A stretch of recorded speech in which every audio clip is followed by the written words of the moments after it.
ಭಾವ ಬೇಕು, ಶ್ರುತಿ ಅಲ್ಲ. ಇಲ್ಲ ಅದು ಇವತ್ತಿನ ಮಟ್ಟ ಈಗಲೂ ಬೇಡ.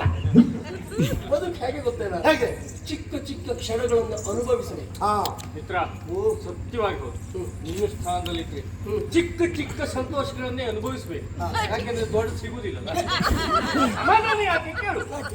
ಕಾಶಿಯಲ್ಲಿರುವಂತಹ ಗಂಗೆಯಾದ್ರೆ ಅವಳು ಪಾಪ ಪರಿಹಾರಿಣಿ, ನಮ್ಮ ಗಂಗಕ್ಕ ಸಮಸ್ಯಾ ಪರಿಹಾರಿಣಿ. ಯಶಸ್ವಿಯಾಗಿ ಕಾರ್ಯಕ್ರಮ ಮುಗಿಸಿದೆ.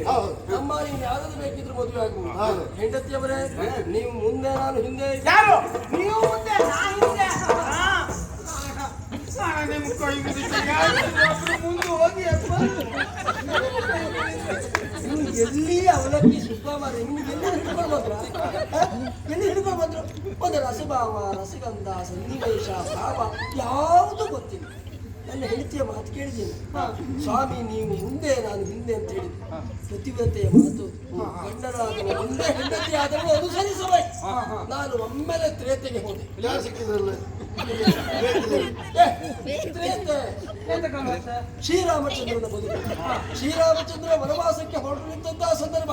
18 ವರ್ಷ ಹೊತ್ತವದವ. ಅದು ನಿಮ್ಮ ಅಪ್ಪಯ್ಯ ಪತ್ರಬಲ ತಗೊಂಡು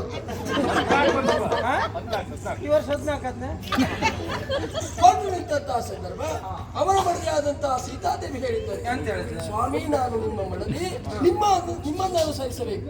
ಹಾಗಾಗಿ ನೀವು ಮುಂದೆ ನಾನು ಹಿಂದೆ ಅಂತ. ಆ ತ್ರೇತೆಯಲ್ಲಿ ಹೇಗೆ ಸೀತಾರಾಮರು ಈ ಕಾಲಕ್ಕೆ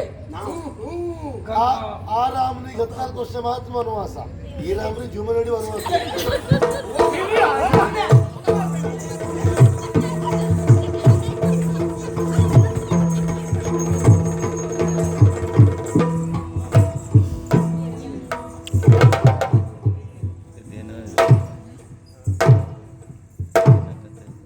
ಯಾವ್ದೋ ಹುಡುಗಿ ನೋಡುವ ಫೋನ್ ಇಟ್ಟಿದೆಯಲ್ಲ, ಕೇಳ್ಬೇಕಾ? ಯಾರವಳು? ಅವಳ ಬಗ್ಗಾಗಿ ಹೇಳ್ಬೇಕು ಅಂತಾದ್ರೆ ಪ್ರಾರಂಭ ಎಲ್ಲಿಂದ ಗೊತ್ತಾ?